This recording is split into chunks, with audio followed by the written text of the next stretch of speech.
afternoon, everyone. Thank you for being here today. It is my great honor to introduce our esteemed presenter today. Brenda Paik Sunoo is a third-generation Korean American who is a California-based writer, award-winning freelance journalist, and photojournalist. She's also co-founded the nonprofit organization Compassionate Work, is also a Reiki master and a bereavement specialist. Is that all? Brenda Sunoo majored in sociology and education at UCLA and earned her MFA in creative writing from Antioch University. She worked for more than 20 years as a reporter and senior editor at various newspapers and magazines, including the Modesto Bee, LA Times, Orange County Register, and the Korea Times. While living in Vietnam between 2002 and 2009, she worked as a photojournalist and published Vietnam Moment. She also became interested in Jeju Island's Women of the Sea, known as Haenyeo, and lived in the divers' village for 7 months over the course of a 3-year period. Moontides, Jeju Island Grannies of the Sea, is her homage to these aging divers. As a writer and a photojournalist, she is focused on a different country for each of her book projects to expand the bridge building between global citizens. Each book is an homage to USA, her native homeland, Vietnam, her adopted homeland, and Korea, her ancestral homeland. Her books are printed in 3 languages, English, Korean, and Vietnamese. Her book, Seaweed and Shamans, Inheriting the Gifts of Grief, is written with courage and generosity and is a testimony to the endurance of faith in art, life, and love. Brenda Sunoo weaves the experience of her grief over the death of her son with the story of her life and family. Her book gives us a precious gift, the powerful emotional insights from a parent's worst nightmare, the death of a child. By sharing her teenage son's life, a mother's deep love, and a 4-generation Korea family's journey, Brenda allows us to witness and to feel the intense heart and soul of her emotional and cultural truths. She writes with love, humor, sadness, spirituality, and compassion about her family. I was swept away by this book when I discovered it in my little neighborhood bookstore here in Oakland when it came out in 2006. I was doing my dissertation work on families and dying children, and I read it and immediately gave a copy to my advisor who was doing her study on Chinese families with dying children. And the themes in this book helped me create my own interview questions because it informed me on what that experience was like. So I'm truly honored to have you here today, Brenda, and please join me in giving her a warm welcome.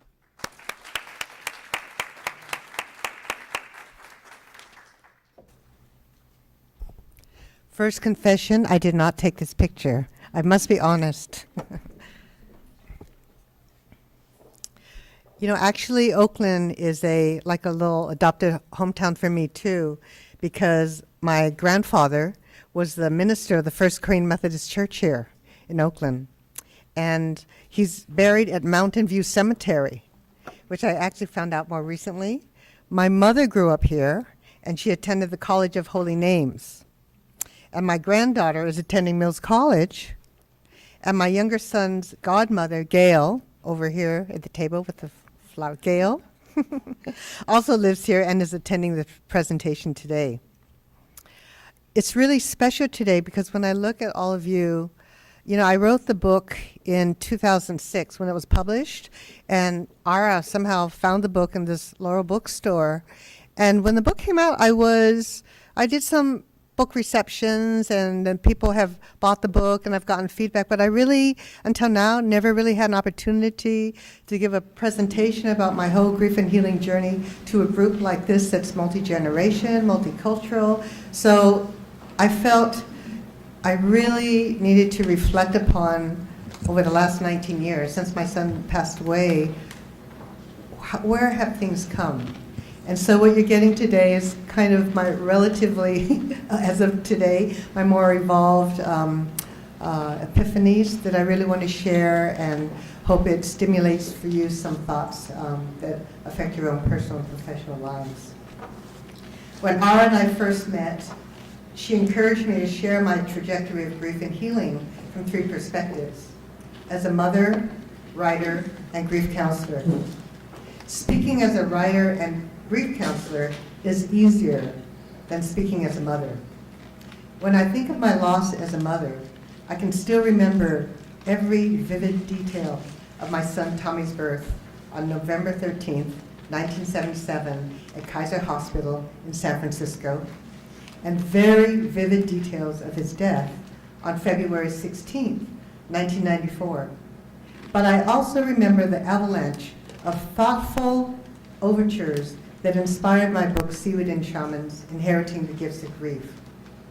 For those who have not read the book yet, each chapter is a meditation, reflection on a gift, someone or something that came to me as I hobbled my way back to new beginnings. Quite honestly, there were times in the earlier years that I was surprised that I was still alive. There were times I wanted to die, and every morning I'd wake up just shocked that I was still waking up to a new sun. I wrote the book because people would say, I don't know what I would do if I lost a child. And I guess being someone who was connected to people, I had to think, well, my life is going on, and I think that's a message that you can go on in spite of that. Compassion is one of my favorite words. Etymologically speaking, the word passion comes from the Latin word pati, meaning to suffer. It's a term that's applied to a very intense, emotion, compelling feeling. The prefix calm means with. So by definition, compassion means to suffer with. And for all of us who have faced a loss of any sort, and all of us have faced some sort of loss, it could be anything. A house, our health, moving, family, community, boyfriend, all of these things affect us. There's nothing worse than feeling isolated, dismissed, and alone. So here's the punchline. I'll give it to you now. Simple acts of compassion are unforgettable. The best are like jazz, improvisational and multicultural. I want to focus on this point because people often feel at a loss about what to say or do when someone is grieving, or perhaps in your work, facing terminal illness or a life crisis. Too often, unintentionally, we focus too much on ourselves, worrying about how we might come off, will we offend, hurt, or make the other person cry? Too often, our ego gets in the way. It's hard to let go, but when we let our intentions guide our actions and trust those intentions, that's when our actions are most organic, meaningful, and in the moment. It doesn't have to be prescribed. I was reminded of this recently when a girlfriend came over with her young daughter. My friend Merritt had told her daughter how she had stayed over my house so many times when she was going through some depression. I didn't remember this at all. My friend was so shocked when she came over. Brenda, how could you not remember? I was here so many times. At first it bothered me that I couldn't remember. But later I realized that I did remember all the things she had done for me while I was grieving for my son, Tommy. My friend Merritt was single at the time. She didn't have children. We were nearly 20 years apart. But talking to her on the phone was unexpectedly comforting. After she would listen to my woes, I'd ask her to tell me about hers. Very often she would distract me with such ordinary matters as how singles should meet a guy, how to ask for a raise, what she was going to make for a party. In one conversation, we'd both laugh and cry together. What I concluded was that one doesn't necessarily remember offering compassion. You just do it. But when you're on the receiving end, especially during one's darkest hours, you never forget who and what someone did for you, nor do you forget those who you expected to do or say something but didn't. I'll share some examples shortly, but first, my story as bereaved mother. It began on February 16th, 1994, exactly 1 year to the day after the death of my 77-year-old father. My younger 16-year-old son, Tommy, died a sudden death due to cardiac arrest while playing basketball at University High School in Irvine, California. A few hours earlier, we had just had breakfast together, and I reminded him to pick me up after work. He was thrilled because I had flung my car keys to him in the air and allowed him to drive my Volvo, at the time, to school since he had recently obtained his driver's license. Who knew it would be the last time I saw him alive? Who knew he would die on the one day, the first day, the only day that he took my car and was supposed to pick me up? The high school staff called me at work and told me to head to the hospital where my son was rushed by ambulance. I still remember my new boss at the time driving me to the hospital and telling me, everything will be fine. My son died, but I always felt grateful that during that short drive to the hospital, my boss's words had kept me calm until we arrived at emergency. Because of 4 brief words, everything will be fine, I was able to remain calm and focused in the moment for what was to come. When a person is grieving, there's no timeline per se. There are so many factors that determine the quality, direction, and ways in which someone grieves and works to heal. I've learned that compassion also doesn't have a finite timeline. It's never too late to show compassion to someone in need at the moment or someone who faced a loss years ago. It's been nearly 20 years since my son died. I can still remember some of the earliest overtures as well as those that I still receive today. These are simple, improvisational acts. After my son died, we got so many phone calls, and we have very close relations with a family in Germany through my husband's foreign exchange experience. And one of our German sisters, she didn't know what to say, but she still got on the phone, dialed the phone, and the only thing she said in a trembling voice was, "Jan, Brenda, please listen to this." So she basically turned on a CD of Mozart's Requiem. And all she did was play that in the background. And we both just shared that weeping together to the music. A very, very simple act. At my son's funeral, one of my husband's colleagues, before the funeral started, comes marching down the aisle, and I didn't know where she was coming to the front. And she comes up to me, and I was sitting there next to Gail with a trash can for me to, slam dunk all my Kleenex. And she comes up and she brings me a handkerchief. And she says, "Here, this is for you. You may need that." Another friend of mine who was a journalist, he came by the house soon after, and he brought a book. And that was very helpful because I didn't realize at the time that I would need to have a shelf of grief-related healing books. And different books resonate at different times with different people. When I traveled to Germany to see our German relatives and friends, my German mother, who has 12 children, reminded me that she had one child that died at 2 years old. And she said to me, even though I have 12 other children, I still think of little Chino every day. And that was such a validation for me because I still think of Tommy every day, not in the same way. And she gave me this heirloom necklace. It's a citron. And she told me, when you wear this, think of it being a drop from the North Sea, where we are, or a teardrop in memory of Tommy. During holidays, my father-in-law, when he gives the prayer, he'll usually always say at the end, "And we'd also want to remember those who are not with us today." And that, I have to tell you, did not happen the first Christmas, and I was really upset.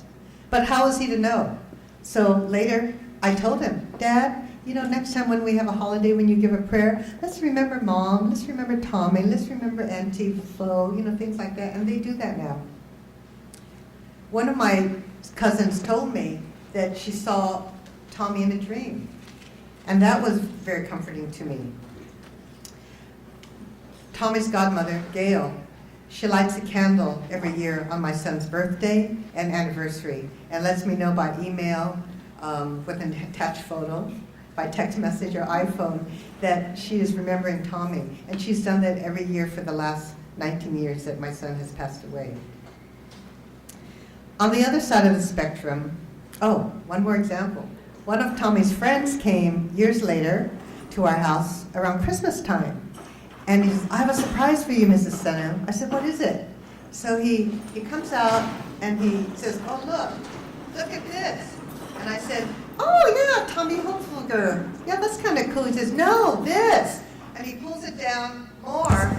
And my son was an artist, so he had taken one of my son's pictures and had it tattooed right down here. And he said because he never wanted to forget my son.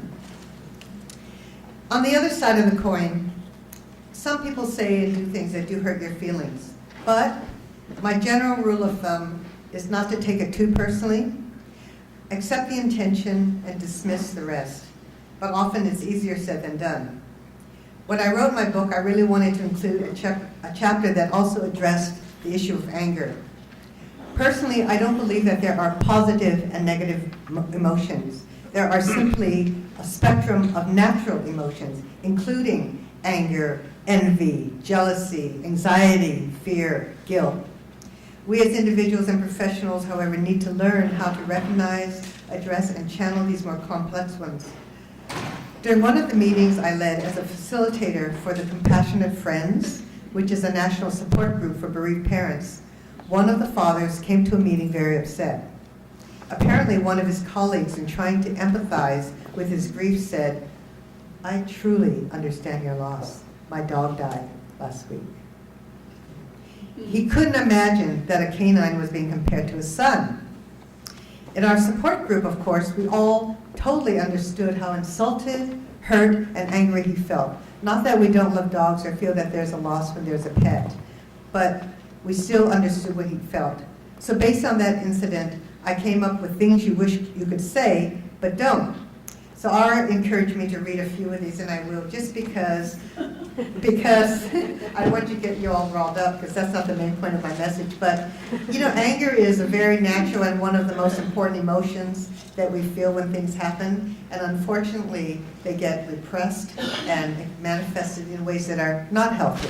So let me just read a few. Okay, so someone may say to you, your son is in a better place. So then I say, just fictitiously, well, if you're so convinced, want to trade places? Or someone says, thank goodness you have other children. Then I'd say, yeah, one less dish to wash. Or someone says, you have to be strong. It's time to move on. And I say, who appointed you, the grief cop? So of course, I never say any of these things. But the point is, I wanted it in the book only because people do feel these things, and you need outlets. So even for me to write it and have it published, was just to put it out there. But of course, I would never want to hurt the intention of someone who means well. I'm not a specialist on anger management, but I do believe what one psychologist told our group, that anger is normal and natural. Rather than suppress it, one must learn to tame and constructively deal with it. This is beyond my boundaries of my presentation, but suffice it to say that regardless of how a grieving individual may appear, and publicly they try to put on their best foot, one could be angry or sad, and anger can be at the supreme being of your religion, anger could be at family members, a doctor, a nurse, a situation, or oneself. It could be anything that triggers anger. The list goes on. But it's okay to ask someone if there's something they would like to talk about, and say that, of course, I will also honor your privacy. In the course of my work as an online grief specialist, I've also come to appreciate other areas in which those in the healing professions or not can become more aware. One of them is multiculturalism, which definitely applies to us here. According to the 2010 U.S. Census, approximately 36% of the population currently belongs to a racial or ethnic minority group.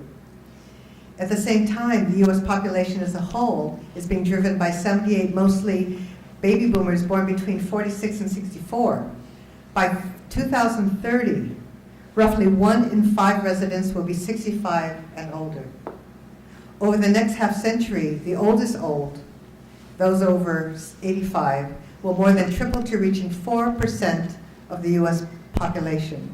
So not only age diversity, but racial diversity, gender, all of that is in store for those of us that are going to be in caretaking fields. The surge in racial and ethnic diversity of our nation has led to a greater recognition of the importance of providing culturally competent and linguistically appropriate health care. If there's anything I've learned, it's that each person's grief and healing journey is unique and individual and reflected in many diverse practices. I learned one thing in one of the support groups that said, never should on someone. And I thought it was great because the way someone works through their grief depends on their relationship to the person who died. And it doesn't necessarily mean that everyone who lost a child feels the same way. It could be the same way they might feel toward the loss of their mother. But everyone's way should be respected and honored. And people should on each other. Just be there for them to grieve in their own way. In terms of some different cultural practice, when I lived in Vietnam between 2002 and 2009, the Vietnamese have a wonderful paper tradition. They have a street called Hang Ma, and on this street they have all these paper houses, they have paper shoes, they have paper computers, they have paper cakes, and you go and you buy all these things, and people arrive with big plastic bags, and they stuff it and buy all these paper bags, and then they burn them. And the reason they burn them is that they use these items because they want to offer it to the loved ones in the afterlife, because they believe those in the afterlife still need those things. So when I was in Vietnam, for my son, Tommy, he was 16 years old, I got Nike tennis shoes, I got a computer, I got a house, I got some money, and then I was showing my Vietnamese language teacher, and she starts laughing. And I thought, here I was trying to do something very culturally nice, and I said, "What's wrong, Kovan?" She says, "You didn't get him any pants." I said, "Oh, he just always wore shorts, it's okay." And that was in Vietnam. When I was grieving, I came across a saying by the Native Americans that each life is a circle. Whether long or short, it is complete. And I felt comforted by that, because whoever said and guaranteed that my son was going to outlive me? We hope for that to happen, but there's no guarantee. In Korean culture, the death anniversary is very important. People always prepare, go to the altar and bring foods to give to those in the afterlife and to welcome their spirits back. This is a Korean practice. In Mexican culture, the Day of the Dead. In Australia, the Aboriginals, the indigenous people, after someone dies, if they can, that body is returned to the place of birth, what they call the heart home. And my friend Dari, who I was hoping was going to be here, she's Mongolian. She was telling me that in Mongolia, that every village has their own natural healer.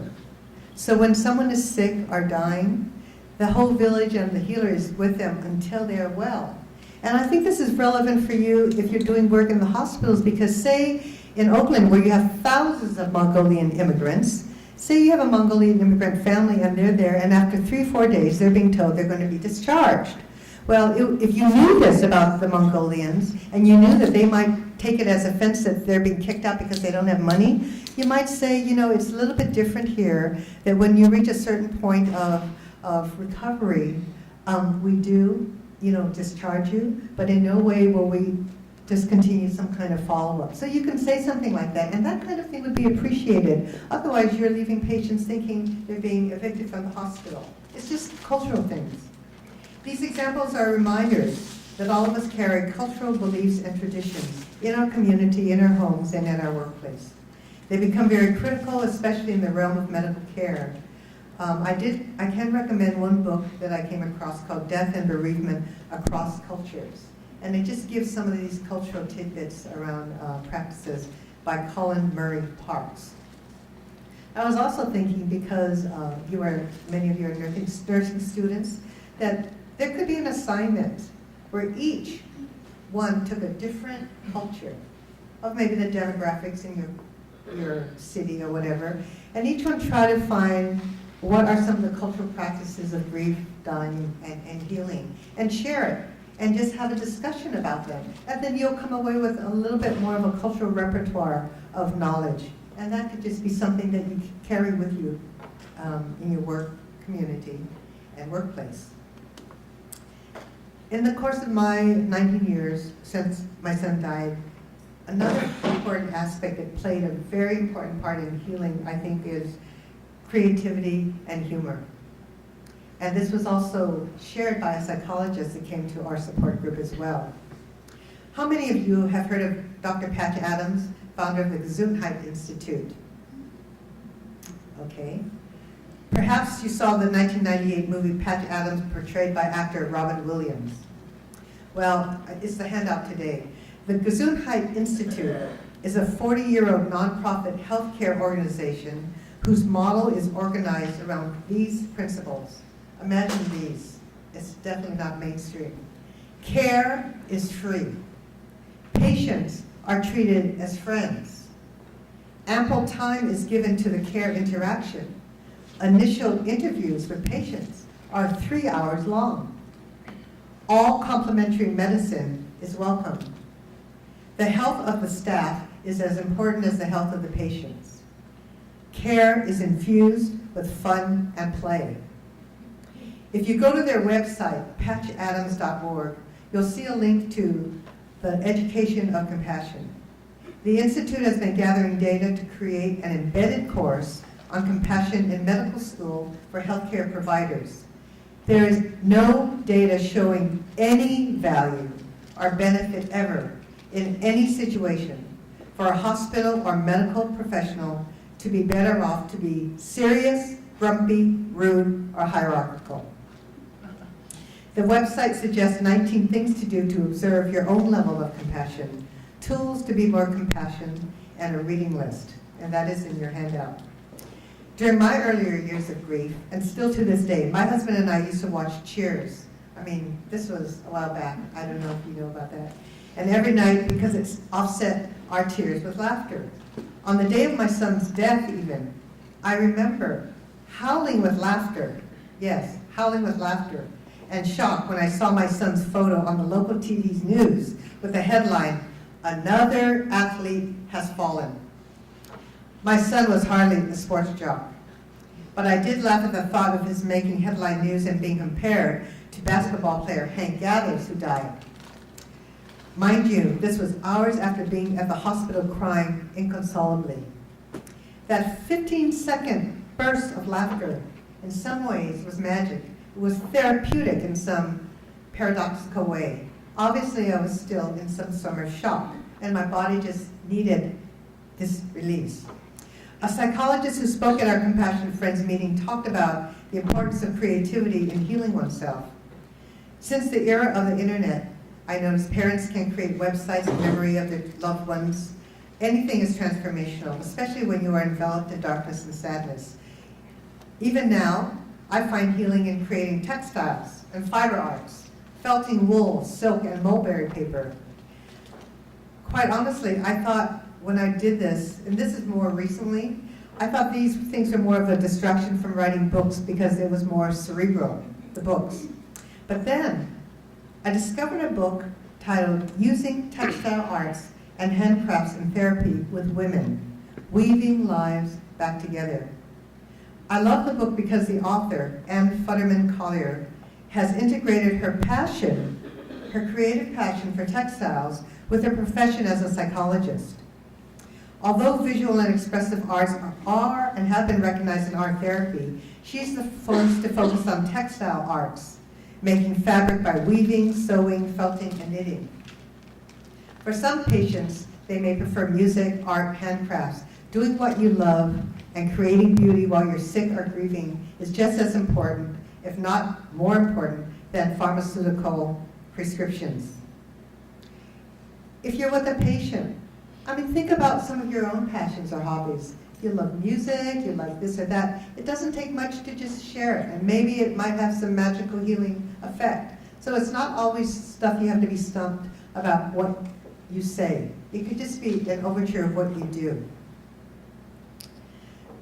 This Anne Futterman talks to the patients to find their whole background and then basically tries to ask questions and see what they like to try to make these connections. Again, improvisation. So perhaps you have a passion or hobby that can be shared in your caretaking with a friend, a relative, a stranger, or a patient. I think within the first 3 years after my son died, as you can tell, I'm not very tall. I'm under 5 feet and slowly shrinking. And I must have gained about 20 pounds. And at the time I remember just not cooking and going out and just stuffing and eating and eating and eating. And one of my friends meant well, but what she told me at the time was, well, you know, Brenda, that's a benevolent indulgence. It's okay, at least you're not taking drugs, you're not alcohol, you're not doing anything destructive. And so I just saw it as permission to keep eating and eating and eating. You know, I regret that, and I can say what I didn't do and share with you now is that health and exercise is so important, but believe me, the person who is grieving, you are so depressed, you cannot get yourself dressed sometimes to go out and do it. But be confident to yank your friend or your relative and say, look, let's go for a walk. And take them out walking. Get their endorphins going. Believe me, they will feel better. And when you are out in nature, there's just something about seeing the sky, the clouds, the season change that show you how life has seasons and changes. And some ways, subliminally, physically, spiritually, it is very calming and very healing. And I mean, I did do some of the exercise like that, but in terms of eating organic and healthy, fortunately, the trend is such that people can be nurtured that way, which I wasn't at the time. Now that it's been 19 years and I've reached my 60s, I'm happy to report that through regular exercise, organic foods, detox twice a year, thanks to my cousin Gail, daily neti potting, a life of creativity, friends and family, I am in tip-top shape, healthier than ever before, and my husband and I even spent 5 months in Korea last year learning how to free dive with 70-year-old grannies of the sea, the subject of my latest book, which Ara mentioned.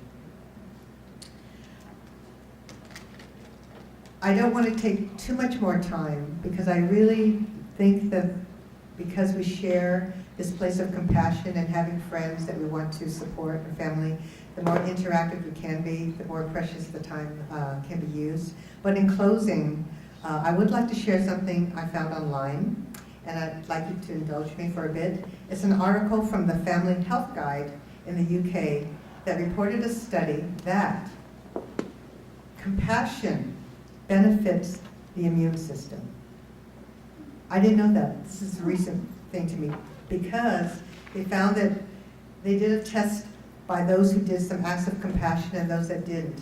And then afterwards they compared and found that those who had done some acts of compassion, they reached their baseline and reduced inflammation and behavioral responses to stress better than those that did not do that. And so I thought that was amazing.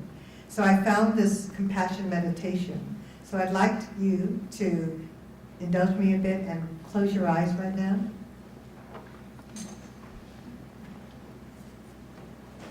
And begin allowing your mind to clear, your breathing to slow,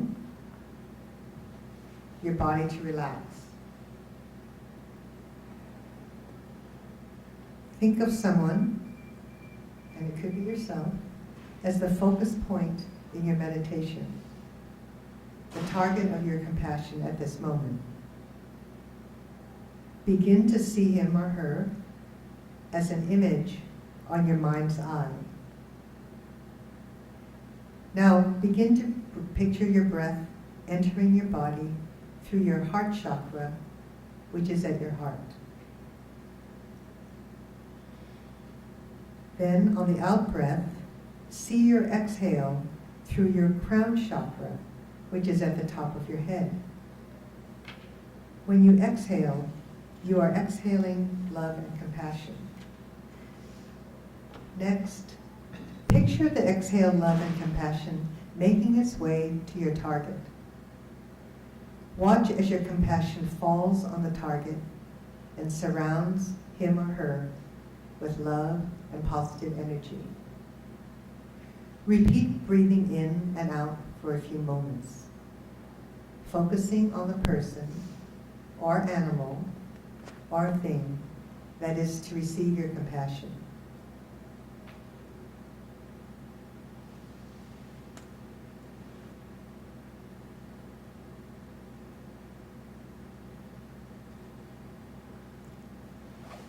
Now, open your eyes and know that without words, you have spread compassion. So along this line of health, I also know that studies have proven that a bit of chocolate is also recommended for wellness. So Gail is going to pass around some Hershey Kisses that are brought along. I'm really into simplicity, you know. It's retro, it's simple, it says Kisses. Take 2 each, 1 for you and 1 to give away. And imagine the possibilities of a world of more compassion. Improvise. Thank you.